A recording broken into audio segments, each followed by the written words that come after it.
Welcome back, everybody. My name is Tucker, and in today's video, we're going to be talking about the Sacramento Kings, a team that actually we've talked about a good amount this offseason with the whole Bogdan Bogdanovic situation, the botched trade to Milwaukee, the fact that he ends up going to Atlanta, they don't match the contract, but I kind of want to talk about what I would do here. What would my plan be to potentially fix the Sacramento Kings? Because I think at certain points, this is a broken roster, but a talented one, and one that could definitely do some things here moving forward into the future. And this is kind of how I would handle this exact situation. So really quickly, before we get started, if you enjoy content like this, then consider subscribing. I upload twice a day, every day. It's a great place for consistent NBA content. You can also leave a like rating on the video as well. Lets me know that you're enjoying the content, which is super helpful to me. And you can check me out at various socials at the bottom of the screen. With those things said, let's talk about the Sacramento Kings and how I would go about fixing them. Quick disclaimer really quick. I meant to put this at the beginning of the video. I actually just recorded the whole thing. I would get a new coach, by the way. I forgot to mention that. So first for me, when I'm looking at any problem, NBA or otherwise, I need to kind of identify what the issues are. What are the things that I'm trying to fix? And with this Kings roster, there's a longer list here, but the short list is Buddy Hield doesn't really fit the timeline of where I think this roster is going to be going and where it makes the most sense to build around. So ideally, we're moving Buddy Hield here. The Harrison Barnes contract, while it's not awful, could definitely be moved here to make things a little bit easier moving forward. That's something I'd like to take a look at. There's no true second player here to go along with De'Aaron Fox. There's no we can point to this guy and say he's going to be an awesome player moving forward that we can build around alongside De'Aaron Fox. That's an issue. And then the health of Marvin Bagley, which isn't something that I can necessarily fix, but it's something to keep an eye on, to think about. And just kind of the future of Marvin Bagley is just kind of something we have in the back of our minds here. So for me, here's what my actual plan would be. So what I'm trying to do initially, right away, if I'm put in the Kings front office tomorrow, my first part of my plan would be to try and find a trade for Buddy Hield and or Harrison Barnes that allows me to get rid of their salaries and get some assets in return without, impeding my future salary cap space. So for example, I would try and trade Buddy Hield into that Gordon Hayward traded player exception. That's an exception that the Celtics, we talked about this the other day, the Celtics can kind of absorb a bigger salary without sending contracts out. That is a huge benefit to teams like the Kings that potentially would want to dump their salaries on a team like Boston. And Buddy Hield's still a really good player. So you're sending Hield to Boston in exchange for Romeo Langford and a lottery protected pick next year. That's not a ton for Boston to give up at all in exchange for someone like Hield that's one of the better shooters in the league. Yes, it's on a bit of a longer term contract, but still is a player that would really help Boston, especially on the offensive end of the floor. Meanwhile, the Kings are getting back a wing in Langford that could be something moving forward, could be someone that can shoot and defend a little bit here in the future. And you're getting that extra pick and you're getting out from under the Hield contract, which again, his age and everything just doesn't really fit with the timeline we're working with here. Then I would move on and I think, okay, how can I get rid of the Harrison Barnes money and get something back? It doesn't have to be anything huge. So I'm thinking, let's send Harrison Barnes and Richaun Holmes. I know, give me a second. In exchange for Cody Zeller, Malik Monk, and a second round pick. Here's my mindset. As good as Richaun Holmes was, I'm looking at this roster and thinking, this is a guy that has value. This is a guy that I want to look at trading. This is a guy that I want to sell high on. Because realistically, what is Richaun Holmes doing for my roster here moving forward? I think Marvin Bagley is more of a 5 than he is a 4. If he can learn to defend at the 5, a Richaun Holmes, Marvin Bagley front court isn't helping me any. So let's use the bit of value that he does have to help me offload this Harrison Barnes contract to Charlotte, so that now Charlotte's looking at their trio of guards, LaMelo Ball, Devontae Graham, Terry Rozier. They've got Harrison Barnes, they've got Gordon Hayward, they've got PJ Washington or whoever they want to have in the front court, and then Richaun Holmes at the 5 spot. It's a pretty good roster. You can go bigger, you can go small. There's versatility there. It's a pretty nice roster to take a look at. Now for Sacramento, they're getting the big Cody Zeller expiring, which is huge. They're taking a flyer on Malik Monk, who has his own issues, but maybe it'll end up working out for him, at least a change of scenery.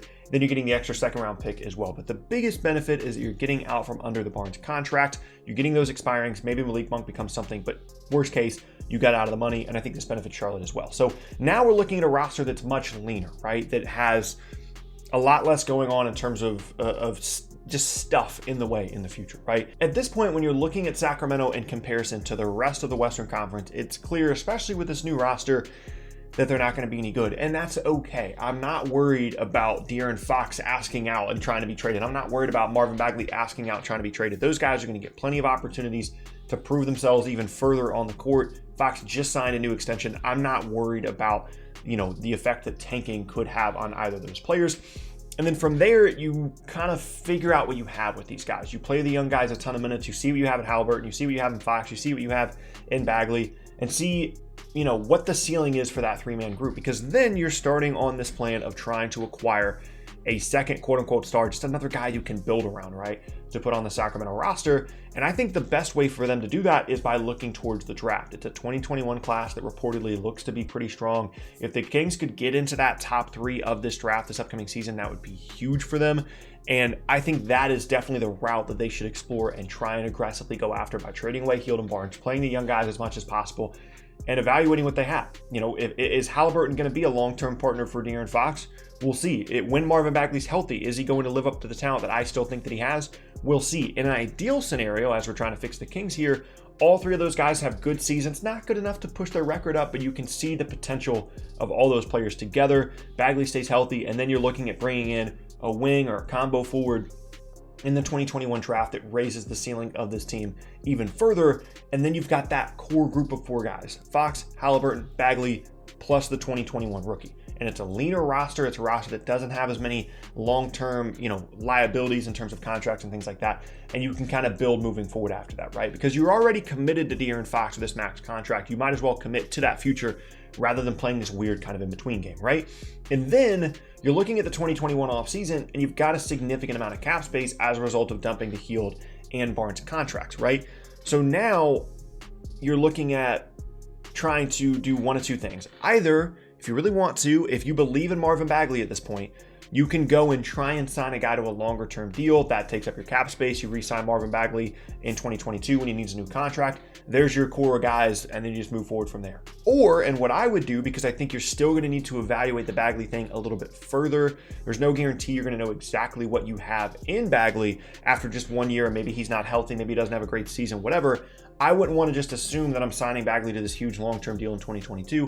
I would sign bigger 1-year deals for veterans in the summer of 2021, guys that can help my roster, guys that can help me further evaluate what I have here. I can see the rookies and the younger guys in a real environment, really evaluate what they look like on an actual NBA team. And signing those veterans to big 1-year contracts hold the benefit of keeping my cap space open for 2022, assuming I haven't signed Bagley to a longer term deal at that point.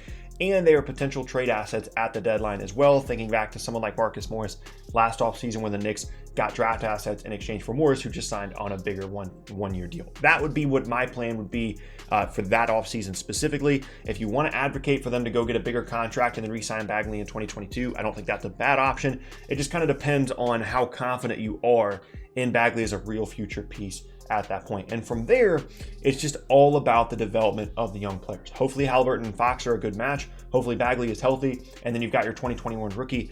And that's about a best case scenario here for Sacramento. Is it a perfect plan? Absolutely not. There could be injuries at any point along the way. Fox's development could stall out. Haliburton might not be any good.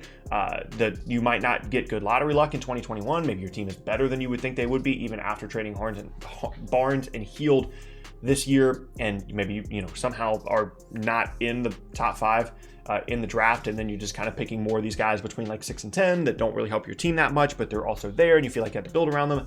There are certainly issues with any plan, but for me, I feel like this provides them the most options to potentially make some things happen moving forward, to build a really exciting young core. I think that's definitely the best path for Sacramento moving forward. I don't think there's going to be a big free agency situation where they're going to be able to get some type of max player, and they need high-end talent. They need a core group of players, and if they can become, the exciting young up-and-coming team in the Western Conference, I think that would be huge, not only for them as a franchise in terms of their actual team, but also just getting people excited about the Kings again. I remember, 2 years ago when they ended up, they won like 39 games. They had the fastest pace in the league.